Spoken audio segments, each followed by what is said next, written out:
Hello dear students, कैसे हैं आप सब। आई होप आप सब कोई अच्छे होंगे। तो प्यारे बच्चों, आज के वीडियो कक्षा 12वीं के प्यारे बच्चों के लिए होने वाला है, जिनका कल हिंदी विषय का पेपर होने वाला है। जैसा कि आप देख सकते हो, अर्धवार्षिक परीक्षा 2024 का हमारे पास आ चुका है 100 एवं 1%। जी हाँ बच्चों, 100 एवं 1% रियल क्वेश्चन पेपर आ चुका है। यदि आपको भरोसा ना हो तो आप इसे देख सकते हैं पूरी तरीके से, और कल के एग्जाम में आप देखोगे यही पेपर आपको कल के एग्जाम में पूरा का पूरा देखने को मिलने वाला है। तो प्यारे बच्चों, आज की इस वीडियो पे मैं आपको जितना क्वेश्चन भी कराने वाला हूँ, साथ में आप देख सकते हो मैंने इन सभी क्वेश्चंस का आंसर शीट भी बना कर लिया है, जहां पर मैं आपको सभी क्वेश्चंस का पूरा आंसर भी कराने वाला हूँ। तो चलिए प्यारे बच्चों, वीडियो बहुत ही इंटरेस्टिंग होने वाली है, क्योंकि कल के एग्जाम में ये आपके पूरा का पूरा आने वाला है। जहां पर कल का पेपर ये आपका 80 नंबर का होने वाला है। जो बच्चे सच में कल 80 में 80 लाना चाहते हैं, वह बच्चे इस वीडियो को पूरा शुरुआत से लेकर अंत तक जरूर देखिएगा। और आपको एक बात और बता दो बच्चों, यह पेपर आपको मैं 2 पार्ट में देने वाला, पार्ट 1 और पार्ट 2। जहां पर पार्ट 1 में मैं आपको पूरे वैकल्पिक क्वेश्चंस कराने वाला हूं, और पार्ट सेकंड में मैं आपको जो 2 नंबर और 3 नंबर के जो प्रश्न उत्तर है ये सब कराने वाला हूं। तो बच्चों, आपको क्या करना है, जल्दी से चैनल को सब्सक्राइब करके बेल आइकन को जरूर ऑन कर लेना है, ताकि पार्ट 1 का जैसे ही मैं आपको पढ़ाने के बाद पार्ट 2 का वीडियो अपलोड करूं तो उसका नोटिफिकेशन आपको सबसे पहले मिल जाए, और आप अपने एग्जाम्स की तैयारी जल्दी से कर सकें। क्योंकि बच्चों, ये वीडियो ओरिजिनल पेपर का होने वाला है, तो कभी भी ये डिलीट हो सकता है। तो चलिए पहले बच्चों, वीडियो स्टार्ट करते हैं, और यह वीडियो को शेयर करना ना भूलिएगा।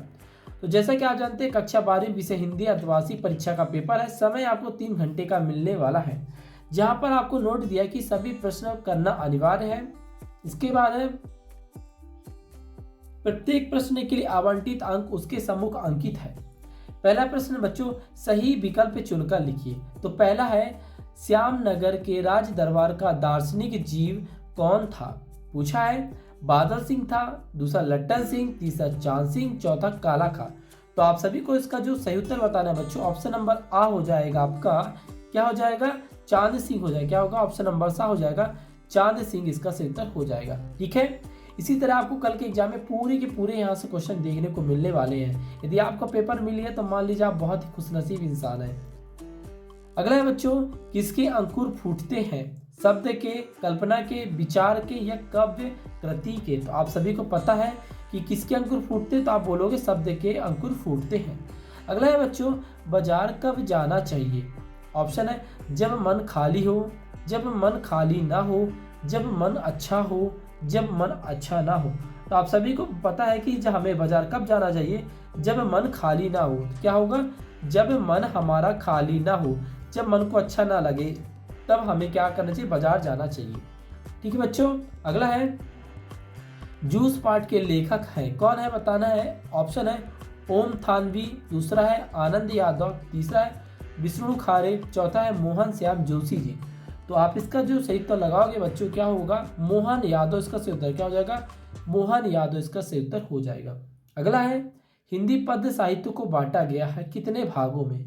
तो आपको पता है कि हिंदी साहित्य को कितने भागों में बांटा गया। ऑप्शन जैसे देख लेते हैं, 4 कालों में, 3 कालों में, 5 कालों में, या 6 कालों में। तो आप इसका जो सही उत्तर लगाएंगे, 4 कालों में बांटा गया है। ठीक है। अगला है, निम्नलिखित में से विज्ञान संबंधी तकनीक शब्द है, बताना है कौन सा है। पर्यवेक्षक है, तदार्थ है, नाभिक है, या अनुबंध है। तो आप बताओगे कि विज्ञान संबंधी तकनीक शब्द कौन से, तो आप बताओगे क्या सा बच्चों, पर्यवेक्षक। ऑप्शन नंबर 22 का सही उत्तर हो जाएगा। ठीक है बच्चों।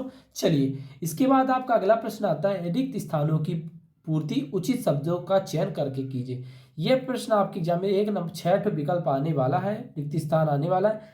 पहला है, रेडियो नाटक में बिंदी बिंदी होते हैं। ऑप्शन दिया, दृश्य या संवाद। तो आपको बताना है क्या होता है कि रेडियो नाटक में संवाद होते, क्या होते हैं, संवाद होते हैं। ओके।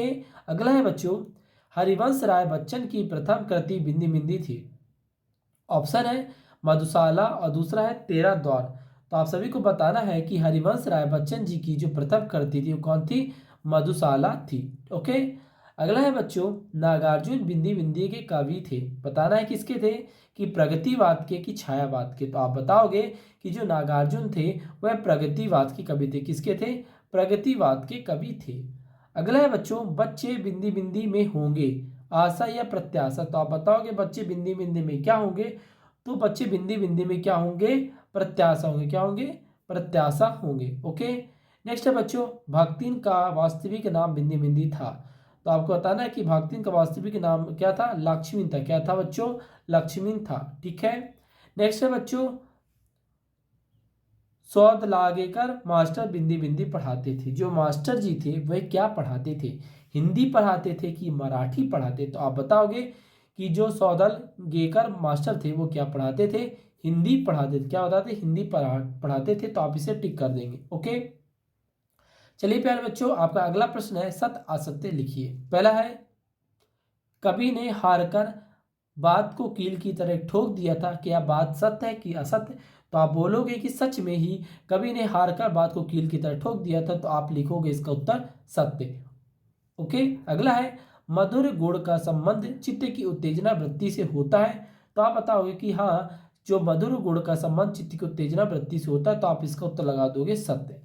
अगला है बच्चों, डॉक्टर भीमराव अंबेडकर जाति प्रथा के समर्थक थे। तो आप जानते हो कि डॉक्टर जो भीमराव अंबेडकर थे वो जाति प्रथा के समर्थक नहीं थे। तो आप लगा दोगे उसको उत्तर असत्य। अगला है बच्चों, भगत जी का चूरन हाथों हाथ बिक जाता था। तो आप जानते हो कि भगत सिंह जो छोटे में बहुत नटखट हुआ करते थे, इस कारण भगत सिंह जी का जो चूरन था वह हाथों हाथ बिक जाता था। तो आप लगाओगे इसको उत्तर क्या हो जाएगा? सत्य हो जाएगा। अगला है बच्चों, जीवनी सत्य घटनाओं पर आधारित होती है। तो आप जानते हैं कि सही बात है कि जो जीवन है, जीवनी जो किसी जी के जीवन पर आधारित होती है। तो आप इसका उत्तर लगा दोगे सत्य, कि जीवनी जो होती है सत्य घटनाओं पर आधारित होती है। अगला है बच्चों, सीरीज अद्भुत अवधूत है। तो क्या है? क्या सीरीज अद्भुत अद्भुत है? तो आप बता दोगे ये बात सत्य है। तो आप इसका उत्तर लगा दोगे, क्या लगा दोगे? सत्य हो जाएगा। चलिए बच्चों, इसके बाद आता है बच्चों आपका अगला प्रश्न, सही जोड़ी मिलाइए। ठीक है। यहाँ पर आपको दो दिया है, स्तंभ आ और स्तंभ बा। तो पहला है रुपया, दूसरा है जो उन्हें चाहिए वह है, तीसरा है किसनंदा क्या थे। ठीक है ना। चौथा है समंता, पांचवा है कुलधिपति, छठवां है इंद्र सेना और सतवां है मेरा आदर्श समाज। इसके अपोजिट में बच्चों यही टोटल 7 शब्द दिए गए हैं, जहां पर आपको क्या करना है बच्चों? इनका सही जोड़ी का मिलान करना है। क्या करना है? सही जोड़ी का मिलान करना है। तो चलिए बच्चों, मैं आपको एक ये कहा जाए तो आपके लिए एक प्रैक्टिस सेट के रूप में दे रहा हूं। जिन बच्चों को बन जाएगा उसके लिए तो ठीक है लेकिन जिन बच्चों को यह प्रश्न नहीं बनता है तो आप हमारे क्या करिए, टेलीग्राम चैनल को ज्वाइन जरूर करिए। वहां पास हम इस पूरे पेपर का पीडीएफ और आंसर शीट का भी पूरा पीडीएफ दे दिए हैं। ठीक है। चलिए बच्चों, अगला है बच्चों, एक वाक्य में उत्तर लिखिए। पहला है, बिंब का शाब्दिक अर्थ क्या है? आपको बताना है कि बिंब का शाब्दिक अर्थ क्या है। तो यहाँ पर देख सकते हैं बच्चों, मैंने यहाँ पर आप सभी के लिए नोट करके ले आया है। तो आपको बताना है कि जो बिंब का शाब्दिक अर्थ होता है, मूर्त रूप प्रदान करना है। क्या होगा? मुहूर्त रूप प्रदान, इसको मुहूर्त बोलते हैं, कि मुहूर्त रूप प्रदान करना होता है। ठीक है। अगला है बच्चों, तुलसीदास स्वयं को क्या कहलवाना चाहते थे? तो आपको बताना है कि तुलसीदास जी स्वयं को क्या कहलवाना चाहते थे? भगवान राम का गुलाम। क्या कहलवाना चाहते थे बच्चों? भगवान राम का गुलाम कहलवाना चाहते थे। अगला है बच्चों, आनंद यादव का मन किस बात के लिए तड़पता था? तो आपको बताना है कि आनंद यादव का जो मन था उनकी माँ के बनाए गए खाने के लिए तड़पता था। किसके लिए बच्चों? उनकी माँ के बनाए गए खानों के लिए तड़पता था। अगला है बच्चों, उषा का जादू कब टूटता था? तो आपको बताना है कि उषा का जो जादू था सूर्योदय होने पर, मतलब सुबह होने पर टूटता था। ओके। अगला है बच्चों, सिंधु सभ्यता का सबसे बड़ा नगर कौन सा था? तो आप बताओगे कि जो सिंधु सभ्यता का सबसे बड़ा नगर था क्या था? राखीगढ़ी था। क्या था बच्चों? राखीगढ़ी था। ठीक है।